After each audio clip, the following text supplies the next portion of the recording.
Bonjour à vous tous. Eh bien, après cette lune, pleine lune du Vésac du 7 mai, le soir même, donc j'ai médité et puis j'ai reçu donc des messages pour l'humanité en guidance pure puisque je suis canal messager thérapeute et je suis très en lien donc avec mon être intérieur qui est venu me chercher, m'enseigner, me soigner, m'éduquer, me guider et pour retransmettre tous les enseignements et tout ce que j'ai capté. Et depuis longtemps et affiner cela donc pour que ce soit traduit du mieux possible. Et en même temps, eh bien, c'est vrai que je reçois aussi des informations de cet être profond, de cette essence divine, mais en même temps des plans divins, donc du cosmos. Et je suis l'intermédiaire entre le ciel et la terre, donc par rapport à ce Vésac justement dans ces énergies nouvelles, qui demande à relier donc le ciel dans le cosmos, se relier donc avec la couronne que l'on peut avoir, l'ouverture du coronal et en même temps avoir bien les pieds sur terre, donc avec ce quotidien et ce magma, cette planète qui nous accueille chaleureusement pour nous aider donc à ouvrir notre cœur et apprendre à aimer de plus en plus, puisque c'est aussi ce que j'ai pu comprendre par rapport à des informations qu'on m'a données de vie pour apprendre justement à mieux être dans le cœur et s'ouvrir et apprendre à ce que c'est. Alors voilà, ça va se présenter en deux volets, donc une vidéo et ensuite un audio. Et ce matin, donc j'ai eu aussi des messages. Donc avec tout ça, eh bien, j'essaye de vous amener du mieux possible pour que vous puissiez comprendre ce qu'il en ressort, hein, parce que voilà, ben, quelque part, je réponds aussi à un ami qui m'a demandé bien qu'est-ce que l'on peut faire, et en même temps, j'entends souvent, eh bien, on n'a pas de technique, de méthode, de clés, des choses comme ça. On nous parle beaucoup de contre ou de cause à effet, mais en même temps, soit on contre la personne, soit on contre le système. On rajoute un système et on rajoute une personne devant. Moi, je voudrais dire que les plans divins ne m'amènent pas là-dedans, dans le sens qu'il y a une neutralité. Et comme je poste des outils aidants qui sont dans les causes à effet, bien sûr, dans les différences entre, on pourrait dire le jour et la nuit, eh bien, qu'est-ce qui nous rassemble? Et dans ces extrêmes, le juste milieu. Alors, bien sûr, aujourd'hui, ce n'est pas le cas puisque c'est message à l'humanité, mais quelque part, ça rejoint un petit peu tout ça aussi. Alors, allez voir toutes les vidéos que je poste sur ma chaîne YouTube. Abonnez-vous si vous voulez. Et puis, mettez-moi des commentaires pour que les autres puissent aussi mieux vous comprendre, mieux vous connaître. Et puis, parce qu'il y a aussi un espace pour la communauté dans ce que je poste. Alors, je pourrais commencer simplement pour dire justement... eh bien, pour cet ami, et répondre peut-être à cette possibilité qui est l'état d'être. Puisque ce matin, je me suis réveillée et mon guide m'a dit état d'être. Eh bien, l'état d'être, ce n'est pas quelque chose qui est une force extérieure, c'est une force qui vient de l'intérieur. Donc, un état d'être, bien sûr, c'est quelque chose qui doit se faire, mais d'abord se faire en soi, pour ensuite l'amener à l'extérieur de soi, et non l'inverse. Cette planète, bien sûr, tourne à l'envers. Nous sommes aussi inversés en tant qu'être humain. Mais là, je parle plutôt de l'être, état d'être. C'est plutôt une conscience qui s'établit sur la notion de spiritualité, donc l'esprit en soi. Parce que même les mots n'ont plus maintenant de connotation, puisque tout le monde en parle, mais ça ne veut plus rien dire. Même la guidance, je suis déjà obligée de peut-être changer ce mot. Moi, je parle de canal, mais même canalisation, je dirais que je capte des vibrations qui sont subtiles du plan invisible au plan visible pour vous traduire simplement dans ces dimensions ce qui se passe et à l'intérieur de nous comme à l'extérieur de nous, puisque nous faisons partie de cet univers, de ces univers, et nous portons en nous la même chose, cette empreinte vibratoire qui peut avoir un lien avec les énergies, un lien avec le corps. En tout cas, tout cela s'emboîte et nous permet d'exister avec ce que nous sommes, un être multidimensionnel.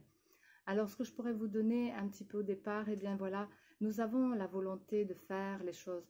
Et puis, à un moment donné, il faudra lâcher cette volonté. Nous avons la possibilité de créer des œuvres. Nous sommes des co-créateurs. Eh bien, nous sommes comme des enfants et nous pouvons créer des choses qui soient bien.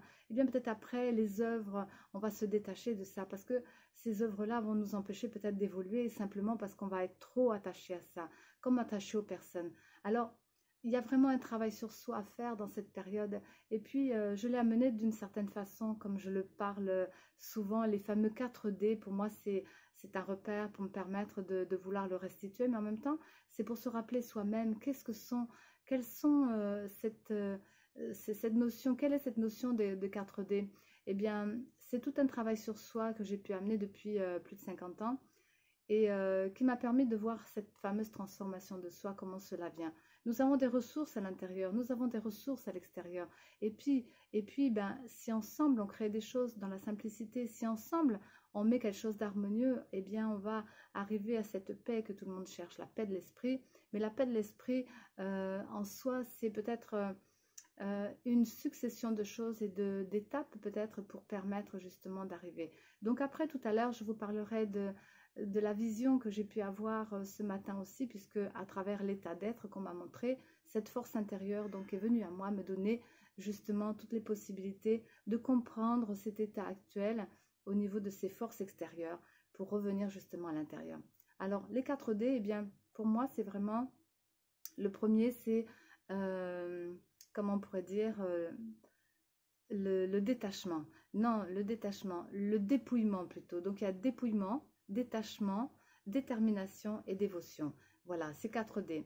Donc le premier, c'est le dépouillement. Le dépouillement, ben, c'est bien de voir que sur un plan humain, ce dépouillement, il va être peut-être sur tout ce que vous vivez dans votre vie, vos habitudes, vos petites manies, vos façons d'être, mais avec ce corps. Donc je mange quoi, je vis quoi, et puis est-ce que je dors bien, est-ce que j'ai mes énergies vitales. Donc ça va rentrer peut-être dans tout ça, dans l'écologie, l'économie, la façon naturelle de pouvoir vivre, dans nos consommations, qu'est-ce qu'on fait. Eh bien, dans le plan humain, peut-être on va pouvoir se dépouiller de tout ce qui est trop et qui ne nous sert plus. Par exemple, si on veut manger, eh bien sûr, aller de plus en plus près de la nature, de ce que l'on est, peut-être respecter les saisons. Et bien souvent, des fois, on a des tomates en plein hiver, alors que les tomates, on sait bien que c'est pas l'hiver. Donc, on s'est déconnecté un petit peu de la normalité. Alors, peut-être qu'on pourrait revoir aussi nos habitudes, dans le sens que pour que notre corps soit en harmonie, eh bien, il y a des périodes dans l'année où on peut consommer des choses, bien sûr. On peut faire des transformations. Je veux dire, moi, j'étais agricultrice aussi quelque temps. Eh bien, je transformais, donc je mettais dans des bocaux. Et ça me permettait de passer l'hiver, mais c'était de la transformation. Et en même temps, ça permettait d'avoir des réserves pour l'hiver, un peu comme l'écureuil, qui va récupérer comment dire, toutes ces semences qui sont des glands, les glands, c'est plutôt comment on pourrait dire, enfin, d'autres animaux. Mais l'écureuil va quand même mettre ses noisettes, voilà, ses noix et ses noisettes en réserve pour que l'hiver il puisse passer quand même et qu'il puisse te tenir chaud parce que c'est quand même très énergétique. Donc, vous voyez, dans la nature, vous avez des choses qui sont énergétiques pour vous, des choses où il fait chaud. Quand il fait chaud, il n'y a pas besoin de tant d'énergie, et quand il fait froid, il faut de l'énergie. Donc, vous voyez un petit peu l'équilibre de ça, de voir que dans ce que vous consommez, eh bien, il y a des choses que vous avez besoin avec des périodes particulières, et à d'autres moments, pas besoin. Donc, revoyez un petit peu cela. C'est des clés, hein, je n'impose rien à personne, bien sûr, c'est simplement pour bien comprendre ce qu'est le dépouillement. Se dépouiller de choses qui... par rapport à ces vêtements aussi, ça peut être d'utiliser peut-être des vêtements plus naturels, parce que la synthétique, c'est peut-être bien, mais la synthétique va vous apporter peut-être des allergies, comment dire, il va y avoir un effet électrostatique aussi souvent, et puis la chaleur vous permet, que ce soit coton, que ce soit la laine, en tout cas, ou le lin, des vêtements qui soient plus près de vous, plus près de la nature, et de favoriser justement l'artisanat. Et dans nos habitudes, eh bien, changeons peut-être ces façons de nous nourrir, de nous habiller, de consommer. Mais ça peut être aussi par rapport à l'électricité. Choisissons plutôt des énergies solaires, des énergies naturelles aussi. Bien sûr qu'on ne peut pas tout changer, tout révolutionner, mais quand même commencer dans cette notion d'écologie, économie et le naturel. On peut aussi permettre à des personnes qui travaillent local, donc revenir à quelque chose de plus centré, plutôt que d'aller chercher des choses qui viennent de Chine ou d'ailleurs, qui sont des produits préfabriqués, je dirais, parce que consommer à quantité, des quantités qui ne sont pas forcément bien vues, eh bien, je veux dire, bien travaillé, et du synthétique ou du superficiel, donc lâcher un peu. Voilà, le dépouillement, c'est tout ce qui est superficiel, tout ce qui n'est pas en accord avec sa nature propre, sa véritable nature, mais sa nature aussi en tant qu'être humain, eh bien, de revoir cela, de repositionner cela.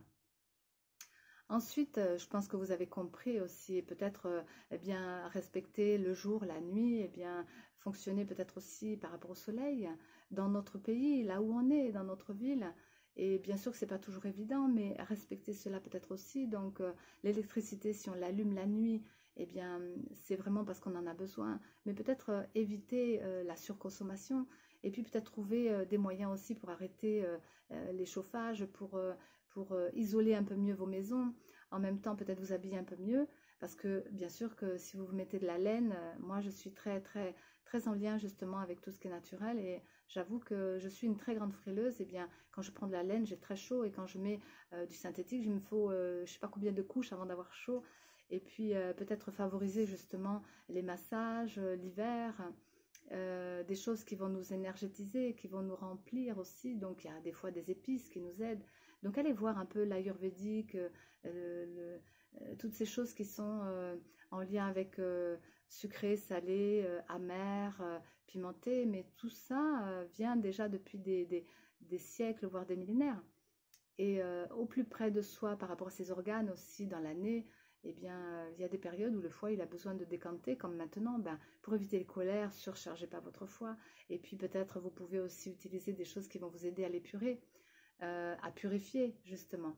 Donc tout ça, essayez de chercher par rapport à votre corps déjà, puisque c'est en lien avec ce corps, en lien avec la personnalité aussi, eh bien le dépouillement peut se faire pour justement reprendre un rythme naturel qui soit à l'écoute de soi.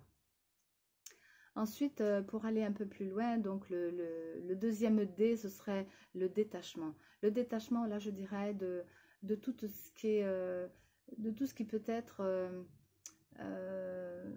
les obligations. Donc, je disais détermination après, parce que le détachement d'abord, le détachement, c'est dans ses croyances, eh bien, on peut être détaché à ses concepts, on peut être détaché à croire que bon, bah, c'est plutôt par là et pas autrement, parce qu'on peut s'ouvrir à beaucoup plus que ça. Et quand on est détaché, ben, on est détaché de la relation aussi, on est détaché de soi, de ses petits problèmes, on est détaché de la vie aussi, du quotidien. Ça ne veut pas dire se couper, et ça ne veut pas dire être nonchalant, parce que souvent, les gens, des fois, me disaient, oui, mais bon, si tu ignores l'autre, c'est pas, je l'ignore pas, c'est que je suis détachée de l'autre et je suis détachée du problème de l'autre. Du coup, je m'attaque pas non plus à mon problème à moi et je suis détachée. Je fais ma part. Je travaille bien sûr sur mes problèmes, mes objectifs aussi de vie, et mais détachée dans le sens que je ne m'appuie sur personne et non pas sur moi non plus. Je m'identifie plus à quoi que ce soit. C'est ça le détachement. C'est simplement faire en sorte que vous puissiez vraiment voir que si vous êtes accroché à quoi que ce soit, ça vous enferme. Donc se détacher, c'est se détacher du problème, de l'histoire de l'autre aussi, et se détacher de tout ce que vous pouvez voir dans le monde, de l'inconscient collectif, de tout ce qu'on vous annonce, les informations quoi. Parce que si vous êtes très centré, qui pourrait être cette notion-là, eh bien vous n'avez plus d'influence extérieure et donc vous faites par rapport à vous-même, vous devenez autonome dans vos ressentis. Ensuite, le troisième D, eh bien, c'est la détermination. La détermination, bien si on a lâché, donc qu'on est plus naturel au niveau du corps et à l'écoute, qu'on a lâché nos croyances qui sont dans le mental bien souvent, parce que nous avons été éduqués de différentes façons, et bien de nos vies aussi, eh bien on lâche tout ça. La détermination, ça veut dire que maintenant on bascule sur quelque chose. J'appelle ça le bascule, c'est un peu comme un entre-deux. Eh bien on passe d'une porte à une autre, et là, eh bien on essaye d'aller dans quelque chose qui va être un peu plus grand, et déterminé, on veut réussir, on veut y arriver. Donc la détermination donne vraiment la clé aussi. Mais après, il faudra lâcher comme la volonté. C'est une énergie qui va nous permettre justement d'aller comme un moteur plus loin. Mais il faudra aussi s'en défaire. Mais ça nous demande quand même d'être déterminé, de vouloir aller vers. Et ensuite, eh bien, on lâche cela. Parce que à chaque fois, eh bien, on va lâcher ces choses.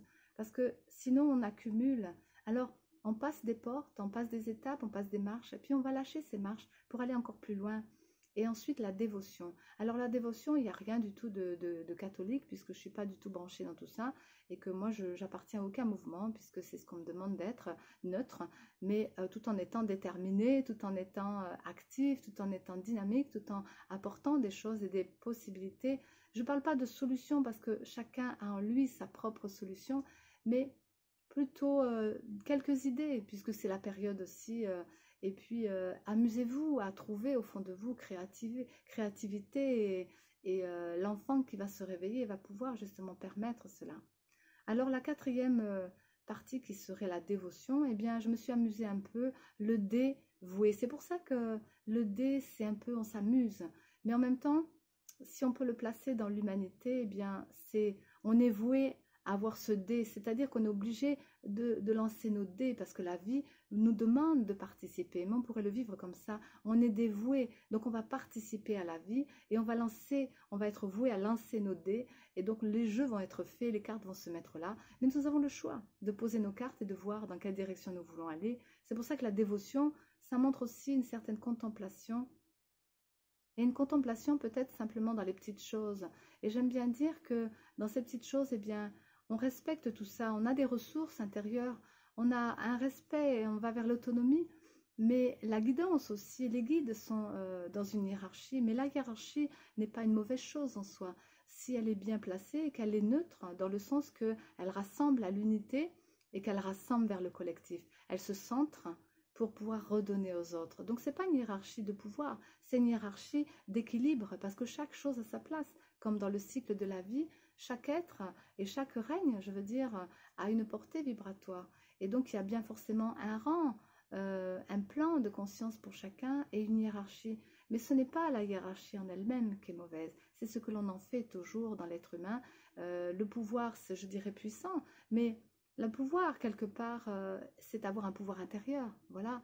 Et donc, c'est une bonne chose. C'est tout dépend comment on place le mot. C'est délicat des fois, mais aussi c'est ce que l'on en fait. Donc, pouvoir intérieur, personne ne va être abusé. Pouvoir extérieur, oui, on met la main sur chacun.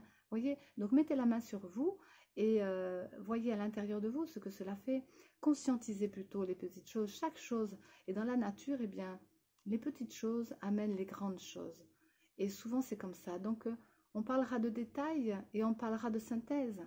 Eh bien, dans ces opposés complémentaires, comme je disais dans mes autres vidéos de outils aidants, eh bien, qui sont gratuits, hein, bien sûr, pour vous aider à évoluer en conscience, eh bien, c'est de conscientiser justement que dans ces petites choses, si on prend le lien dans la nature, par exemple, qu'on va regarder les petites choses, comment elles évoluent, on va regarder les choses qui sont dans les êtres aussi, comment ils vont évoluer, on regarde l'univers, comment ça évolue, on apprend, on est scientifique, on cherche, chacun de vous est un petit peu un scientifique, eh bien, on va comprendre que plus loin, eh bien, il y a toutes ces petites choses, mais qui vont faire de grandes choses, parce que on ne peut pas faire de grandes choses si on n'a pas exploré les petites choses, et on ne peut pas faire de petites choses si on n'est pas dans les grandes choses. Donc autant l'un que l'autre ont besoin, comme le soleil et la nuit, le soleil et la lune, je veux dire le jour et la nuit, on a besoin de ces deux aspects, parce qu'on va dormir et on va se réveiller. Mais quand on dort, on va avoir la finesse des choses, et quand on se réveille, eh bien c'est plus actif, on va faire. Mais les deux sont nécessaires. On a besoin d'être ralenti et accéléré, puisque c'est aussi cela qu'on nous demande, de pouvoir voir que le monde extérieur est très rapide, mais on va avoir besoin de ralentir notre rythme pour pouvoir rentrer dans cette accélération. Parce que sinon, eh bien, on va exploser. Donc, on doit se recentrer, bien sûr. Donc, les petites choses dans les grandes, on va dire que tout ça, eh bien, ça demande une maturité, qu'on va être responsable. Donc le responsable, eh bien, c'est pas les autres. Et le coupable, eh bien, il n'y en a pas. C'est ce que le nous on fait, c'est ce que nous présentons à l'intérieur de nous dans ces petites choses de chaque jour. Donc comme je disais, dans le corps, eh bien, on va se dépouiller. Et dans chaque chose, dans nos habitudes, on va peut-être voir aussi ce qui est possible d'améliorer. Et puis dans ce détachement, eh bien, peut-être dans nos relations, dans nos situations, la relation déjà à soi, eh bien, on va voir qu'est-ce qu'on peut se détacher de ça, comment. Et puis, c'est ce qu'on va créer, justement. Et ensuite, eh bien, être déterminé à aller un peu plus loin. Parce que si on est bras ballants et qu'on attend que c'est l'autre qui fasse, eh bien, il faut un peu mettre d'action, d'affirmation, mais en étant respectueux, non violent, et puis en s'ouvrant à tout ça. Et puis, du coup, ben, dans la dévotion, ça veut dire que... Moi, ce que j'ai aimé, si vous voulez, quand j'étais un peu plus jeune maman, eh bien, mon enfant, je lui ai montré peut-être justement... nous sommes des exemples pour nos enfants. C'est la plus grande leçon et la responsabilité, c'est là, c'est l'enseignement qu'on transmet à nos enfants. Eh bien, j'ai trouvé ça intéressant parce qu'aujourd'hui, elle est beaucoup plus grande. Elle a plus de 20 ans et elle est dans le respect de tout ça. Comme on disait, le consommer, écologie, économie, bon, c'est pas de rester figé là-dessus non plus, mais c'est quand même à travers ce corps, à travers cette énergie qu'on a, à travers cette conscience, à travers tout ce qu'on est, eh bien... J'ai amené cela à ma fille simplement, mais simplement justement, parce que la terre et la vie nous amènent tranquille, vis les choses naturellement, observe autour de toi. Eh bien, j'ai observé. je regarde les gens, je regarde la vie. Et puis, j'ai amené mon enfant à toucher les arbres pour voir qu'est-ce qu'il y a dessus, des mousses. Qu'est-ce que c'est? Et puis lui raconter l'histoire. Ensuite, toucher les cailloux, toucher les branches, toucher les feuilles, et de voir le soleil, de voir l'eau, de regarder à travers cette eau qui est là, qui est peut-être notre miroir.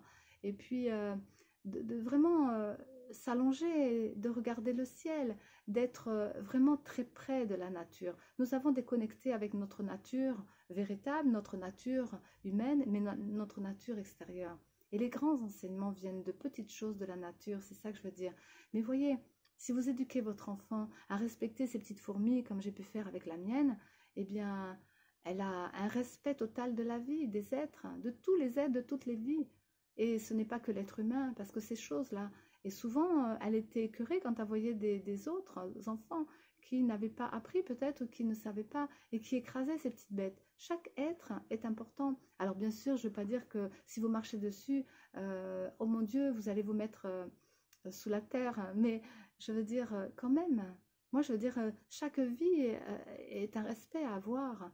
Une mouche, un moustique peut-être, bon, c'est vrai que c'est pas évident, mais chaque chose qui vient à soi, je dirais comme les Amérindiens, ils respectent la nature parce que chaque être est utile pour l'ensemble de l'écosystème et vous êtes aussi, vous faites partie aussi de cet ensemble, donc vous avez aussi besoin d'être respecté, mais de respecter surtout, parce que qui mieux que soi-même, si vous êtes dans le respect, vous aurez le respect sur vous.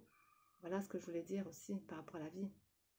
Soyez un exemple pour vos enfants. Si vous lui dites arrête de faire ça et que vous continuez de le faire, montrez l'exemple. Les déchets recyclés, des produits naturels, des vêtements naturels, tout un tas de choses. Et je peux vous dire que même dans les produits naturels, j'étais surprise, c'est que vous avez des produits qui sont simples. Il n'y a pas besoin de rajouter plein de trucs dedans. En fin de compte, je crois que le plus simple et le plus naturel et le mieux, eh bien, ça vaut tous les trésors du monde. Et peut-être une chose, comme par exemple le vinaigre, le bicarbonate ou des choses comme ça, le citron, eh bien, vous pouvez l'utiliser pour plein de choses.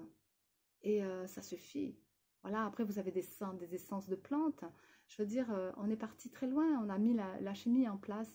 Du coup, on a des arômes, des choses qui sont artificielles. Revenez à la base.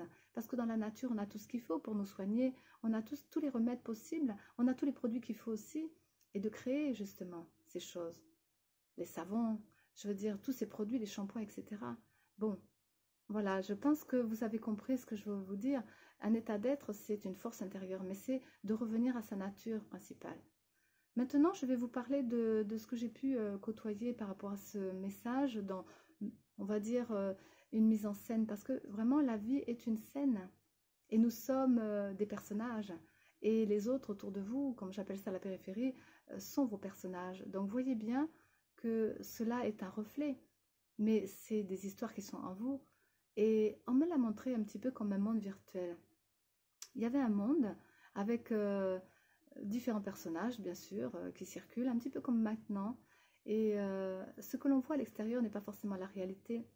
Et puis, à travers ce monde virtuel, eh bien, il y a tout qui est quand même connecté dans le sens qu'on peut voir partout, on peut entendre. Alors, bien sûr que ce n'est pas dans la nature, je veux dire, que scientifiquement, on a pu mettre en place des outils qui permettent justement de percevoir, tiens, qu'est-ce qu'il fait, qu'est-ce qu'il dit, où il en est, qu'est-ce qu'il sent, attention, le mouvement qu'il va créer, etc. Pour prévoir justement toutes ces choses, pour garder quelque chose en place dans un monde qui est virtuel, pour rester justement dans ce monde d'apparence et pour ne pas avoir la réalité du monde et la vérité surtout.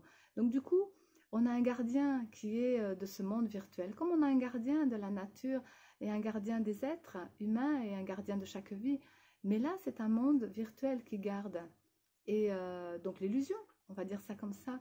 Et puis, il sait qu'il y a des portes et qu'il voit des gens bien, qui se réveillent progressivement. Et il n'a pas envie, donc c'est le message que j'ai reçu, et il n'a pas envie que ces êtres se réveillent. Pourquoi? Parce qu'il a besoin de remplir son monde virtuel. Parce que si on sort de ce monde virtuel et qu'on devient dans la réalité, eh bien, il n'y aura plus personne dans son monde. Donc, il va avoir un pouvoir sur quoi?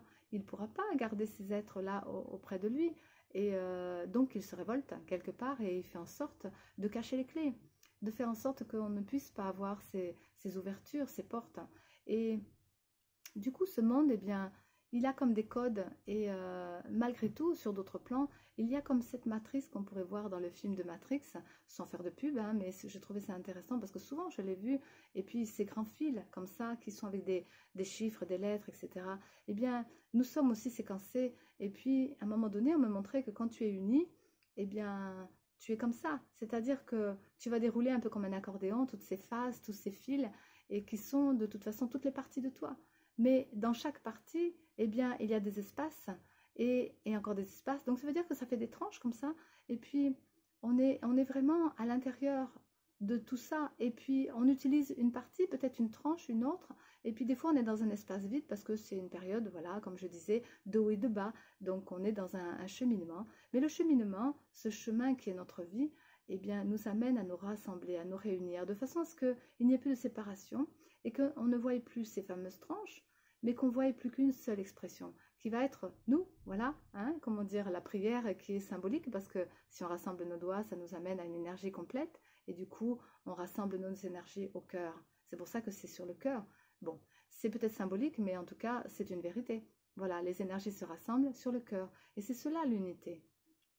Donc ce gardien du monde virtuel ne veut pas que l'on trouve les clés, ne veut pas. Donc on doit se perdre quelque part un petit peu dans la vie et les espaces sont de plus en plus grands pour qu'on n'arrive pas à retrouver nos dimensions qui sont nos tranches.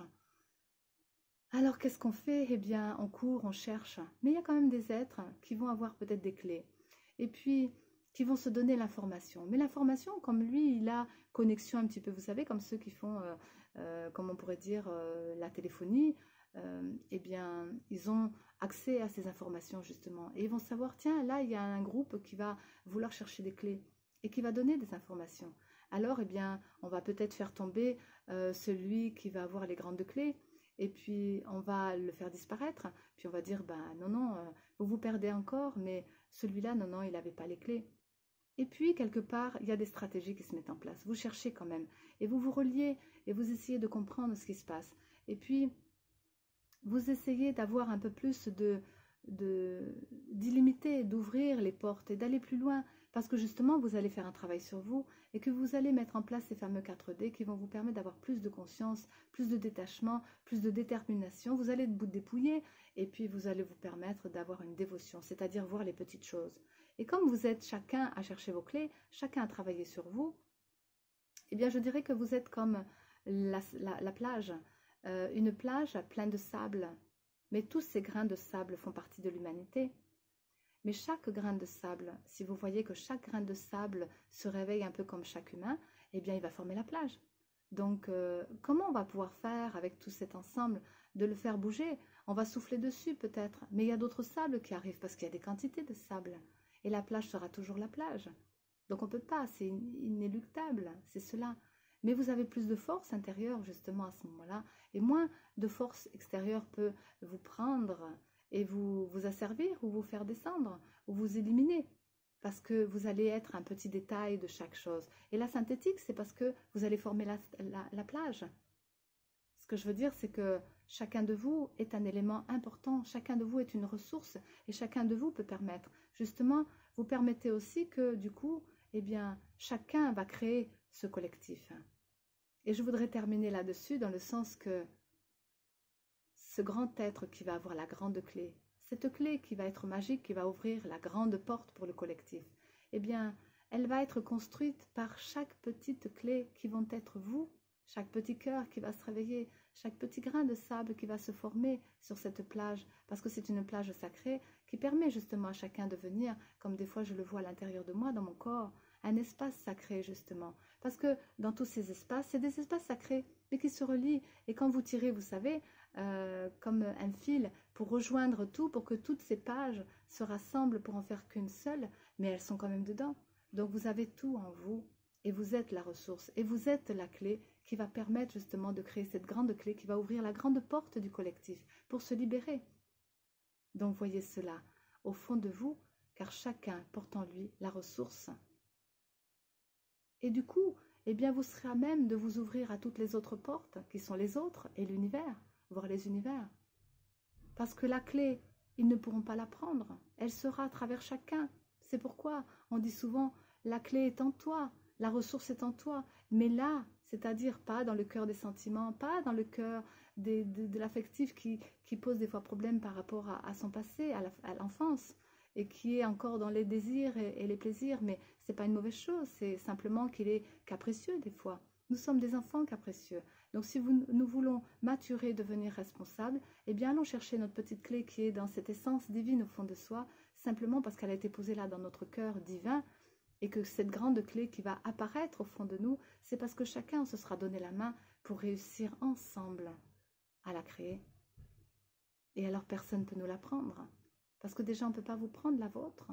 Alors réveillez la vôtre, pour que chacun puisse réveiller la sienne. Voilà ce qu'on pourrait dire, cette grande clé, comme un outil aidant. C'est simplement parce que vous êtes la clé, vous êtes l'outil, vous êtes vous-même la ressource. Alors bougez-vous et allez réveiller cela, parce que dans votre essence, il attend que ça.